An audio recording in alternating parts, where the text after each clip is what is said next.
What separates a low-stakes grinder from a high-stakes crusher? Today, we're going to find out. I'm going to take 3 poker pros, one who plays low stakes, one who plays mid stakes, and one who plays nosebleed high stakes. And we're going to have them play the exact 4 same hands to get a peek inside their heads to see just how differently they think about poker. First, let's meet the players. My name is Branson. I'm based out of the California, LA area. I play the 5-5-10 at the Gardens, which has an 800 cap, so it's a bit lower. It plays more like a 5-5 than a 5-10. Right now I'm going the content creator route, so I'd like that avenue to build, but yeah, a lot of times I've relied a lot on poker. You have the best shorts. Man, they're so clean and like well executed. I can tell you put a ton of time into them. I enjoy just being creative and different. I love poker and it's fun to have fun, and especially in a short format of 60 seconds. I'm not gonna go into crazy hand analysis, so let's just have fun with it. I'm Tommy Yao and I'm from Hong Kong. I've played full-time poker in Macau for a year. 510 in US dollar, or exactly is 612. I heard that you are going to be coming to America and traveling to different poker cities across the country and making a vlog on the Hungry Horse channel. Is this true? That's true. Yeah, I'm going to travel to the US and explore different casinos there with Hungry Horse. Hi guys, my name is Gethen. I am the co-owner of Hungry Horse Poker, and I have played as big as $400, $800, $1,600 in live poker.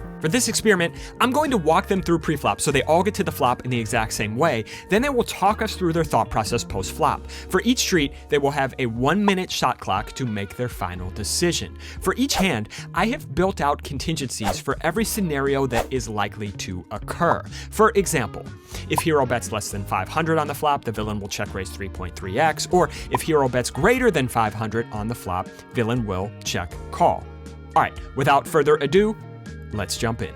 All right, first hand here, so we are playing 20-40, and we are 11,000 effective with the villain who is going to be in the cutoff. The villain opens to 120. This is a recreational player, and we 3-bet on the button, isolate, get the pot heads up against the rec with king, queen of spades. He is going to call. Now, the flop comes queen, jack, 10 with a couple of hearts. Our opponent checks it over to us, and this is the first decision point. So 1 minute, ready, set, go. Yeah, so my first instinct on 3-bet pots is a lot of times post-flop, I'm going smaller sizings a lot of times. Normally I'm playing less big blinds effective, so I'm much shallower than this. However, I will take a larger sizing if it's going to be a more connected board. I'm going to take smaller sizings on drier boards.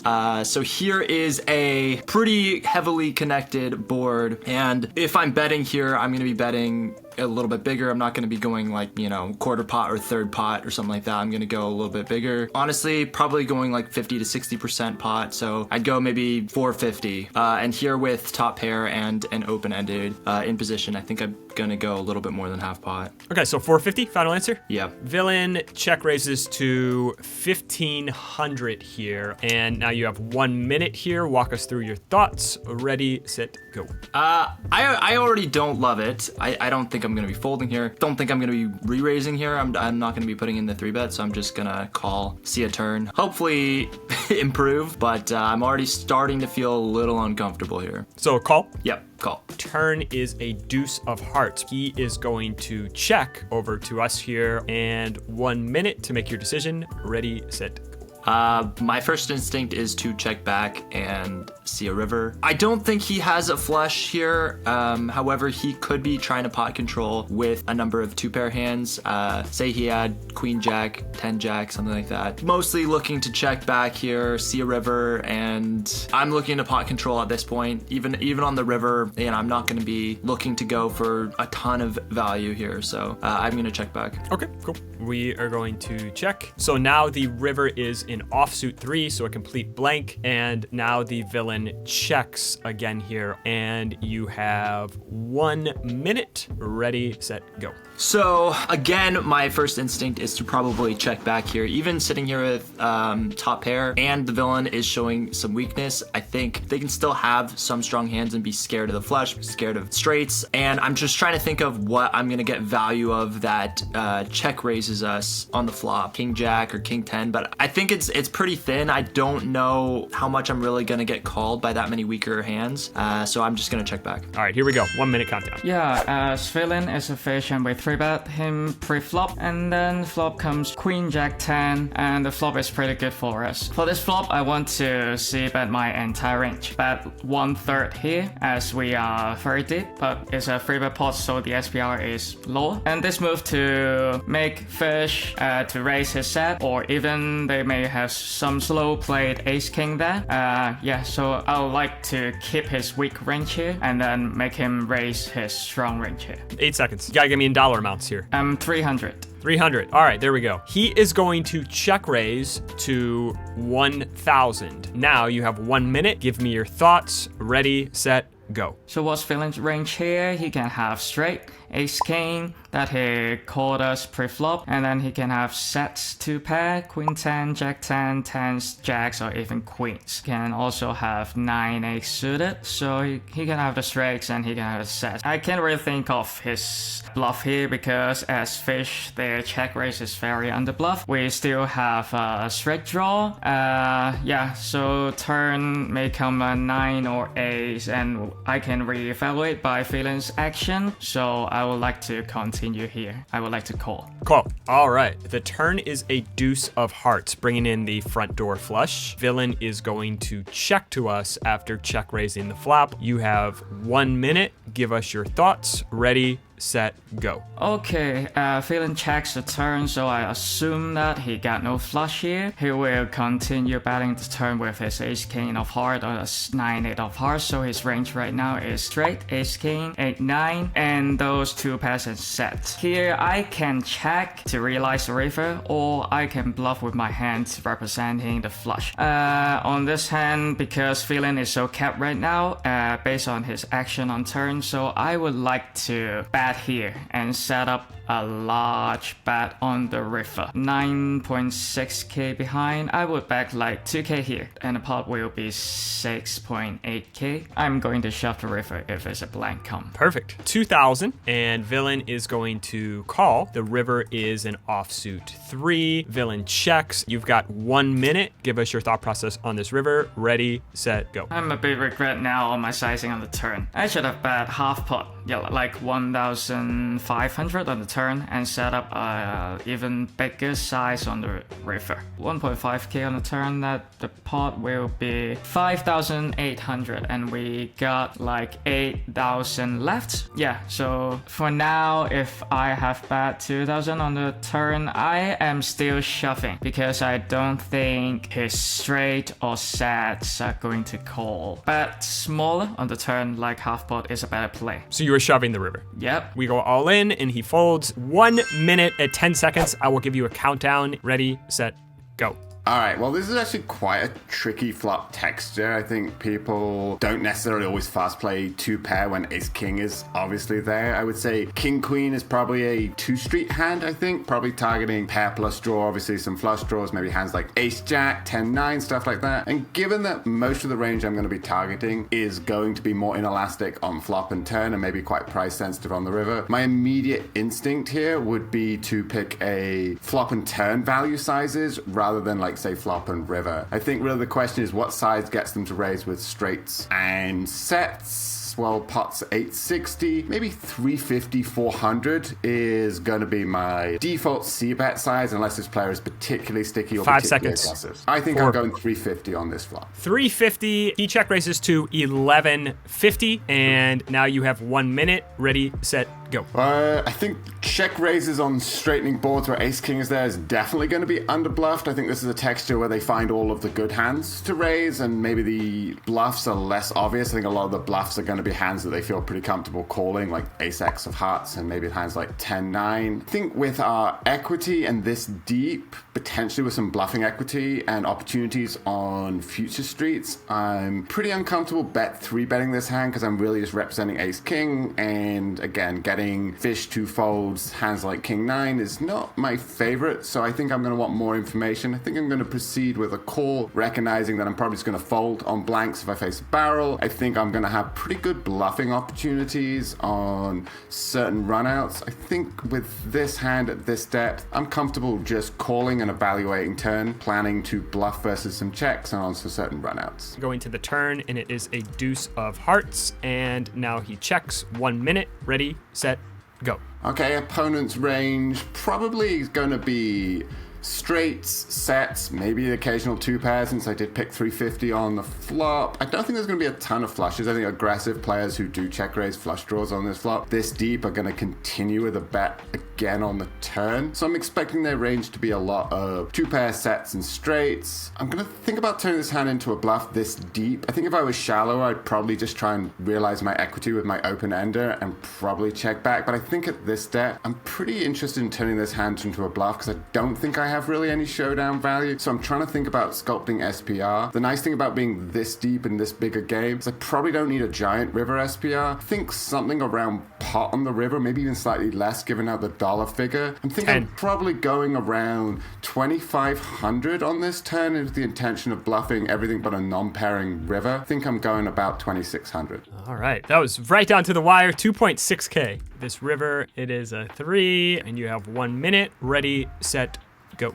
What is their range? Well, I don't think many of the straights and sets and two pair are folding on the turn. My intention was to get them to the river with that range. I've set up an SBR that I would be uncomfortable at in a smaller game. I think in a bigger game, dollars just speak more than big blinds. Don't really think I have any showdown value. I had a plan on the turn. Happily, this river isn't really changing anything. I think, again, I would just test my working since I've got extra time. I'm very confident that my plan was to shove. I think I've managed SPR okay. Maybe I'd like a little bit more back. Perhaps I've got a little bit greedy with the get them to call twice and fold in the biggest pot. But I think the dollar amount here is enough. I think particularly on a board that ace king is so obviously there. Don't really see any other viable option. I don't think a small bet achieves anything. Don't think checking back. I think I'm just putting the money in and hoping that I can get a tank fold. All right, next hand here playing 2040. Once again, we are 6,000 effective this time. We're going to open on the button to $120 with ace-8 offsuit. A fish in the small blind is going to call, and a nitty pro, kind of a tight, trying player who's definitely more on the conservative side, is going to come along in the big blind as well. So 3 ways to a flop. Ace, queen, 9, and it checks over to us on the flop. We've got top pair. 1 minute to make our decision here on the flop. Ready, set, go. Here, having top pair, for me, on three-way hands or more, if there's multi-way, I play pretty face up. I typically don't do a lot of airball bluffing.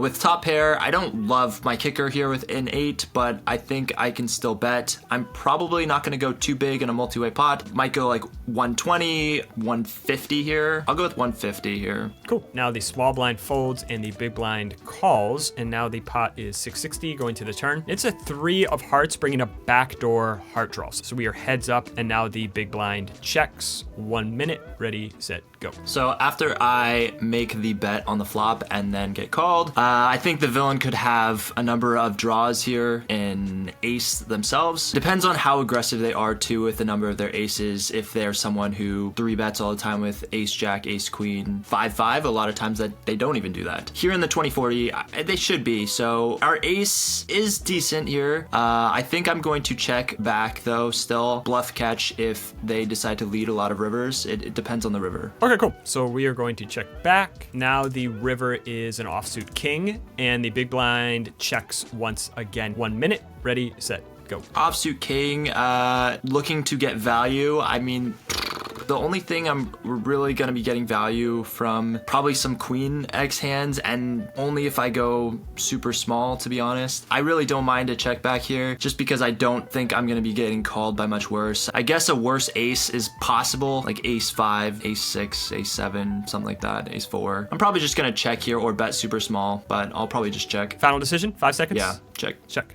Okay, cool. 1 minute on this flop. Ready, set, go. So I think for the small blind and big blind, their range are like suited connectors or Broadway, offsuit and suited, pocket pass, and that's the range. I don't think my hand has a 3 street value. I would check this flop because my kicker is not that good. I could also bet to charge the flush draw. I'm fine with checking here because sometimes it's the fish on the small blind or the trying rack on the big blind, they can have flatted some ace jack, ace 10. Yeah, so I want to see their action on the turn before I do my betting. We are going to check. Going to the turn, which is a 3 of hearts. The small blind checks. Big blind bets 250. You have 1 minute. Ready, set, go. So for the small blind, I don't think interested in the pot because he checks, so he doesn't have something like ace or strong combo draws. For the big blind, he bets like 2/3 pots. It's a big bet. As we check the flop, we give them rope. He could be betting with ace, some combo draw like Jack 10 suited, Jack 10 of diamond and Jack 10 of heart, 5-4 of diamond, 5-4 of heart, those hands. So since I've checked the flops, I would like to call and evaluate the river. So we call and small blind folds. The river is a offsuit king. The big blind is going to check. You have 1 minute. Ready, set, go. I don't think he gets something like 10 jack now because 10 jack is a straight now, so he doesn't have a straight now. I would like to value bet targeting his king 10 combo draw on turn that hits a king on the river and some ace and some top pair. So betting large here doesn't achieve that, so I would like to bet like 250 to 300. Yeah, targeting his top pair with kicker or Give me the exact size. king 300. 300. Yeah.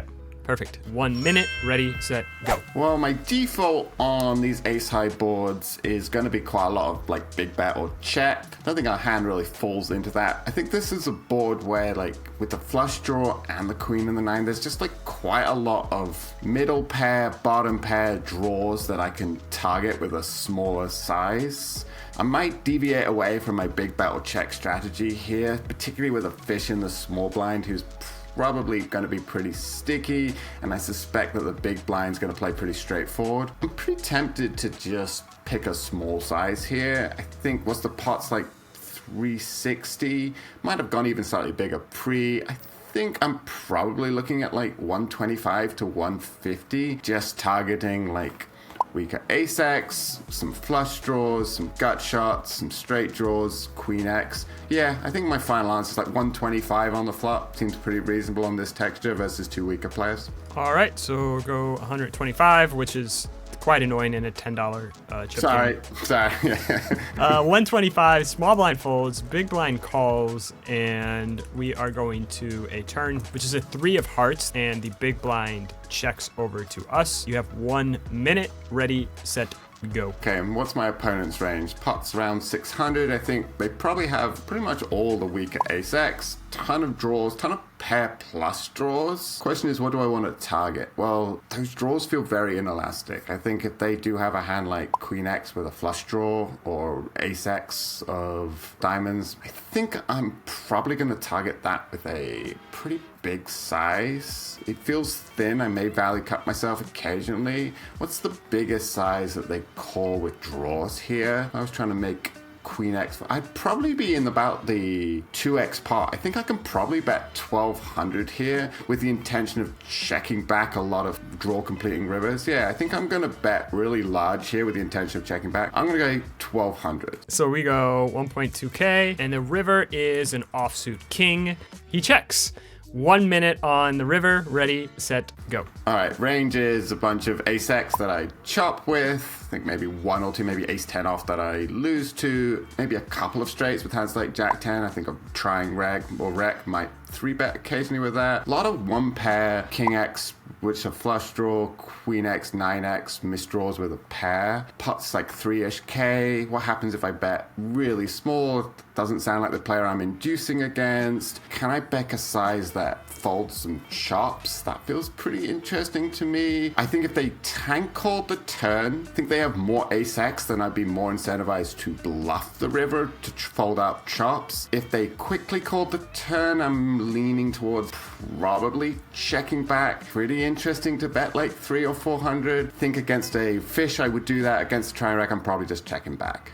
All right. All right, next hand here, playing 2040 once again. We've got JJ Reddix in the cutoff. We open to 120. Villain in this hand is going to be an aggressive recreational player in the small blind. He 3-bets to 500. And just a couple notes on this player. He is a thinking player. He is capable. He is not a pro, but he is quite aggressive, especially if you give him rope. He will put in a lot of money as a bluff and for value. One other note on this player is he is just kind of playing the 7-deuce game. Even though the table is not playing the 7-deuce game, he loves to bluff with 7-deuce. Have seen him just 3-bet with 7-deuce off quite a bit just because he thinks it's funny to show the bluff. So he can have some 7-deuce when he 3-bets. We are going to call here with pocket jacks, going to a flop, which is 10-9-3. And now the aggressive villain bets $375. 1 minute to make your decision. Ready, set, go. After the small blind bets, I think either calling or raising are things that I'm both thinking about. Clearly, we're not folding. Against somebody who is going to be blasting, someone who could be having 7-deuce and bluffing quite a bit, I'm just going to call here. The turn is an 8, and it brings backdoor hearts. He comes out and checks. You have 1 minute. Ready, set, go. Checking on the turn. Trying to think what he's doing when he's checking the turn here. It's tough. When we're so deep like this, if we bet and get raised and then face a barrel on the river, doesn't feel great. I am between things. I'm gonna go for a bet. I'm gonna bet about half pot. I'm gonna bet 900. Cool. Final answer? Yeah. So we bet 900 and villain folds. You got 1 minute. Give us your thoughts. Ready, set, go. So his range now, he got overpairs, of course, and he can also have 10s and 9s as sets, and also he can have 2 overcard. And for the size, it's 1/3. It doesn't really represent anything. It can be made hand, it can be bluff. For our hand, I think raising does it no good, so I will be calling. We are going to call, and the turn 8 of hearts, he checks to us. Give us your thoughts on this turn. Ready, set, go. We have the best 10 here, I think, most of the time, but also a good player, they would have checked their overpairs here on turn. The 8 complete a lot of straights of us, but we got jacks. We have the best blockers here. I can check and I can bet here. I don't really think I need to bluff with my hand here, but I want to deny some high cards equity here, so I would bet like half pot. Yeah, 900. All right, so you're 900. Final answer? Yep. All right, so we bet 900 and V folds. 1 minute, go. I think his range is probably pretty wide if you're going to include 16 combos of 7-deuce. I have a good knowledge of poker when there aren't weird side games that maybe only he's playing or that the table is playing. Like, my thought process is well drilled when I have a really good sense of like, hey, a fish plays like this, an aggressive fish plays like this. I think in this spot here, if he does have a bunch of hands like 7-deuce, raising doesn't make a lot of sense because I kind of want to let him have some rope and blast off. Jacks is, yeah, slightly vulnerable against some of his 2 overcard hands, but also at this depth feels a little bit ambitious to try and put all the money in. Against an aggressive player, I tend to just give them rope. I think, honestly, I'd keep it pretty simple. Just call, evaluate, 10. And the turn is an 8, bringing backdoor hearts, and now he checks. Ready, set, go. I think when fish check on the turn here, they just have a capped range. I don't think they protect checking ranges here. I think greed drives a lot of their decisions. Aggressive players, when they have big hands, want to get paid. I think this check signals a lot of weakness. Against a weak range, I think we have the best hand almost always. And against aggressive players, I'm looking to give them opportunities to make mistakes. And I think the play that gets probably the biggest mistake is a size that looks weak. And I think that that would be probably something around 1/3 pot, giving giving him an opportunity if he does have a hand like king, queen, or 7 deuce, right? To potentially put in a big raise to try and blow us off what perceived to be a weak hand. I think something around 500-600, really just the red rag to a bull. And at this depth here, my intention would be to bet call. I think I'd probably plump in for a size, let's say 600. He check raises to 2.5 thousand and 1 minute here. Ready, set, go. Well, we've got our check raise. Again, it's important to continually reevaluate. We thought his range was weak when he checked turn. I think that obviously turn check raises from most recreational players are underbluffed. I think here, just a lot of good hands would just keep betting themselves, and therefore I am skeptical about this range being particularly strong. That kind of rules out bet 3 betting. Just given one, I don't think I am actually ahead of his value range, and I think that just immediately lets him off the hook with a bluff. It's going to be a little bit stressful on a number of different rivers, but I think at this depth here, I have to trust my read. I have to call. The nice thing about being in position, I'm going to get additional information on the river. Information equals edge. I think I'm just calling here, doing my best to put him on a bunch of bluffs. I'm not going to get too specific because again, I don't know where he's pulling those from. I think I'm just 3. calling and evaluating river. Now the river is a 6, bringing a one-liner to a 7 in case you can't see straights like me. You know me.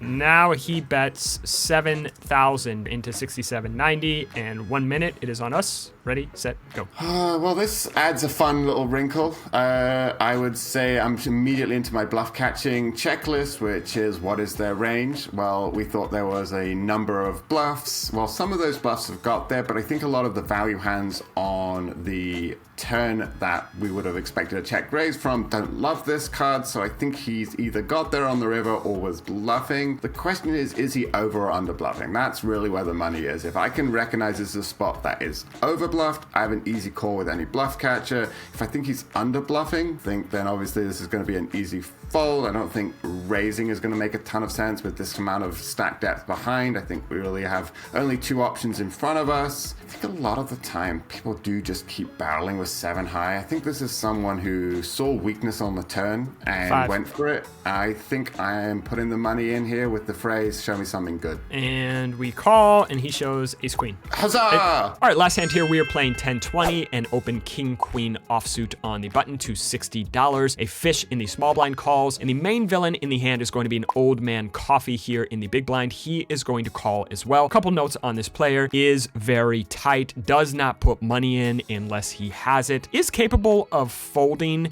some relatively strong hands though, but this guy has not put money in as a bluff since 1964. So he is going to call 3 ways to a flop, which comes king, queen, 7. So we flop top 2. It checks over to us on the button, and first decision point here, you have 1 minute to make your decision. Ready, set, go. So for me, there are kind of multiple things at play here.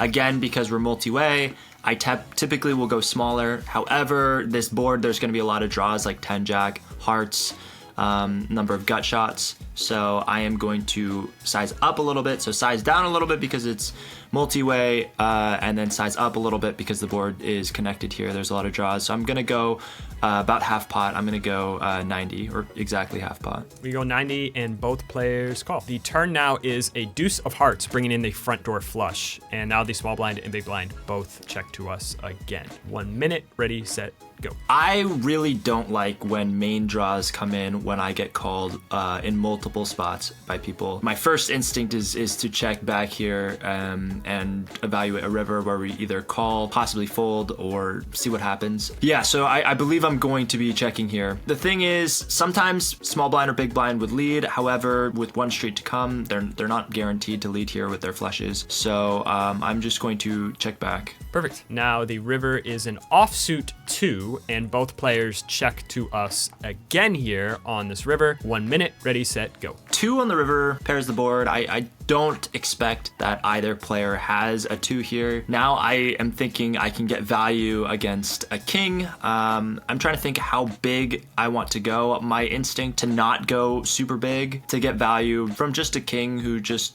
is a little bit stubborn. So I'm probably going to go like a third pot, like 150 here. 150, small blind folds, and the big blind check raises 550. And now it is back to us. 1 minute, ready, set, go. So getting check raised on the river doesn't feel good. It really is going to be player dependent. Against some people I would call, against some people I would fold. Against an old man, I've been guilty of this, betting with a set. When someone has a straight and gets raised, and I just know he has the straight, and I get canned because of it. I've been on both ends where I've folded this kind of hand and been right, also been wrong, called where I've been mostly wrong. I don't know. 10 seconds. Against the old man, I'm just gonna fold. You have 1 minute, ready, set, go.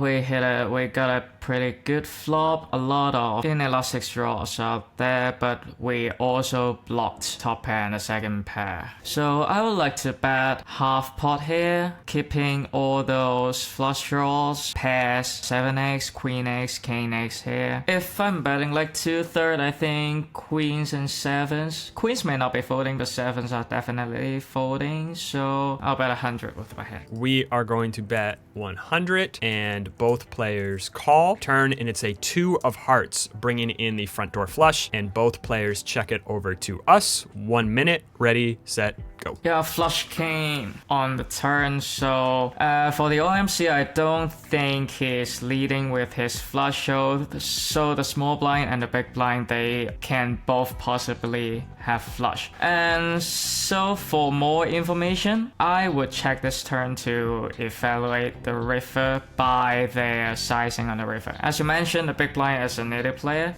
who will put a lot of money when he got a big hand. So maybe when he bets small, I can call with my hand, but when he bet big, I can fold. The river is an offsuit deuce, and the small blind checks and the big blind checks, and it is on us here on this river. 1 minute, ready, set, go. Now I would like to value bet here, targeting queen x. That makes a 2 pair as well in their mind, but I can't do so big since the flush out there. They may be afraid of the flush there, so I'll go 400. Yeah, targeting king x and queen x, non-believing queen x. So we are going to go 400. Small blind folds, big blind check raises 1100 here. You have 1 minute, ready, set, go. First, his range, I don't think he got sets there.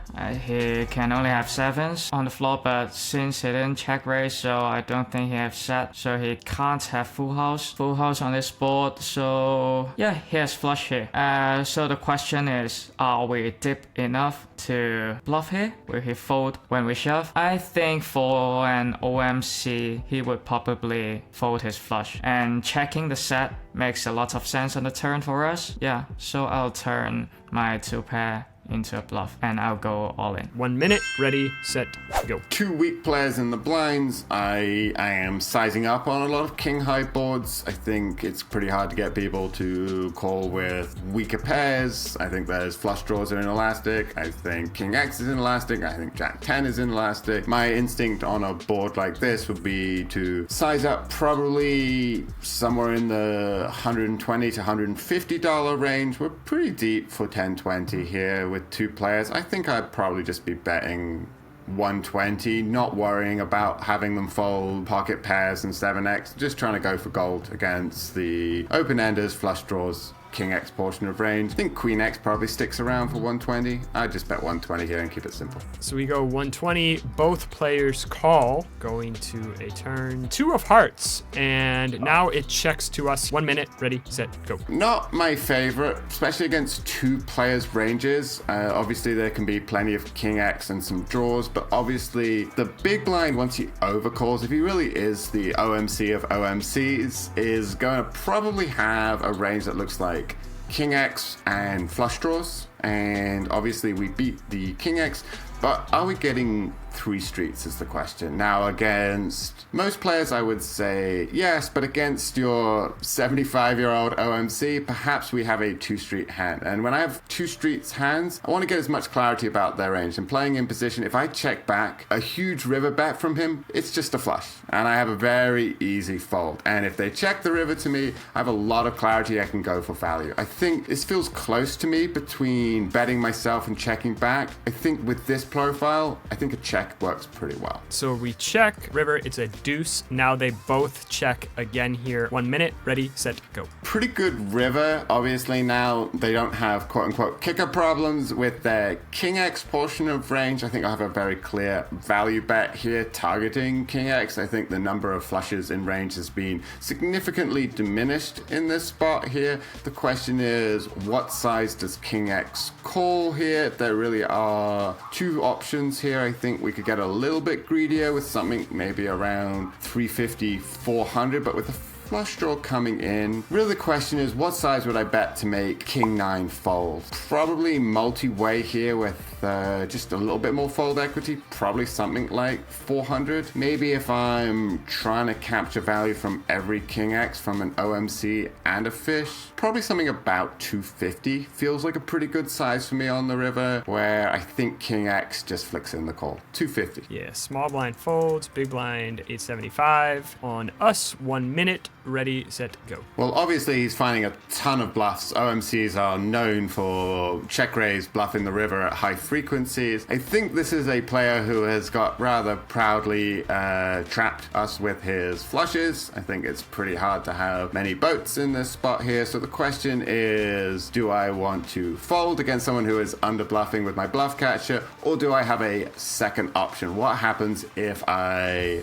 bet 3-bet here? The question I would ask myself, if I was here with, however I got here with queens, would I against a flush put all the money in for value? And I think the answer is a pretty clear no. I think OMCs pride themselves on being able to fold anything but the nuts, and we block a lot of the nuts with king queen. I think this is a spot where my preferences would be call is the worst, then fold. I think I like a bet 3-bet all in here to maximize fold equity against a flush. All in. All right, so conclusions here. Branson, our low stakes pro, he played solid. He didn't really make any big blunders. He found a positive EV line in pretty much every hand. He just maybe didn't always find the highest EV line. Tommy, our mid stakes pro, found a couple of the more creative lines, found a higher EV line than Branson in a couple of the hands, but didn't find the highest EV line in every hand. And finally, Gethen, our high stakes pro, found pretty much the most creative, highest EV line in every single hand.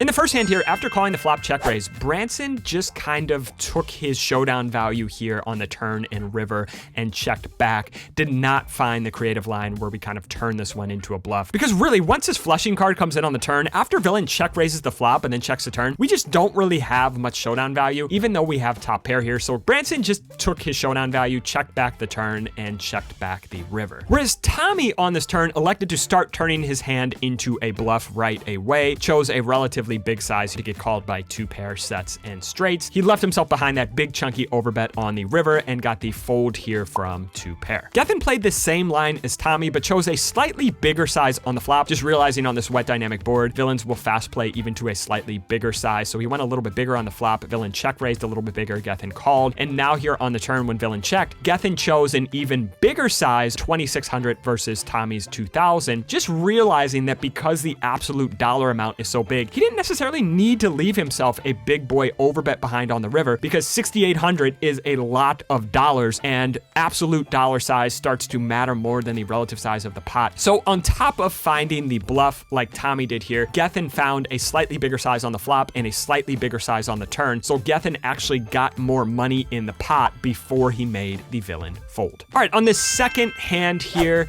Branson c-bet on the flop, and then on the turn and river, he just checked back. He he ended up chopping with ace-5 of diamonds here, so he got in one street of value where he was ahead. Tommy took a little bit of a different line. He actually elected to check back this flop here. He called on the turn, and then on the river, which was a king, Tommy correctly deduced that top pair is pretty much always going to be good here, that villain would just always come out and bet 2 pair or a set or a straight on the river. So Tommy actually went for thin value on the river, and although he ended up chopping the pot, Tommy a lot of the times would get 2 streets in this spot instead of 1. Finally, Gethen here also went for value on the flop, just like Branson, and he got called. And then on this turn, which brought in quite a lot of draws, Gethen deduced that his opponent is just going to have a lot of hands that are inelastic here, ace-x of diamonds, queen-x of hearts, 9x of hearts, combo draws, etc. So just lots of hands here that his opponent is just not folding. So Gethen went super thin on this turn and actually 2x potted this turn with top pair weak kicker, got called by worse, and then on the river, it went check. Of course, he chopped with ace-5 of diamonds as well here. Gethen found a bunch of extra EV in this hand that our low stakes and mid stakes pros did not. In this pocket jacks hand, both Branson and Tommy played the same way. They called the flop here, and then when it checked to them on the turn, both of them used a half pot size, which is starting to be a pretty big size for the game, $900 here. And I had written in the contingencies here that if we bet greater than 800 on the turn, that villain will just fold, that he won't start turning ridiculous hands into a bluff here because we don't give him rope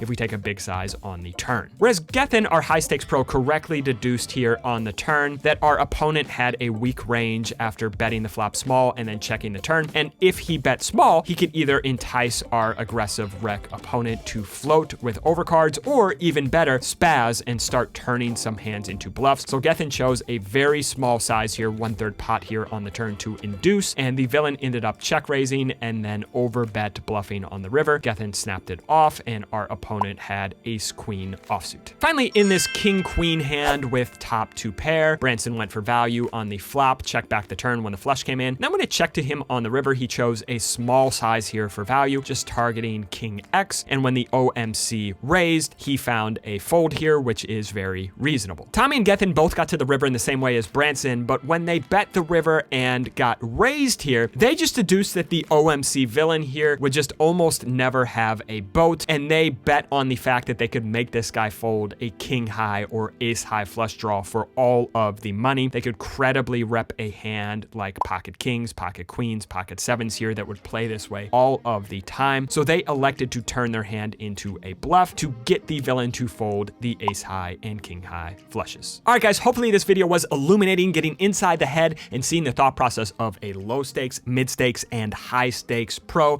Hopefully this video helped you level up your game and turn into the biggest boy possible. Thank you guys, and have a gentle day.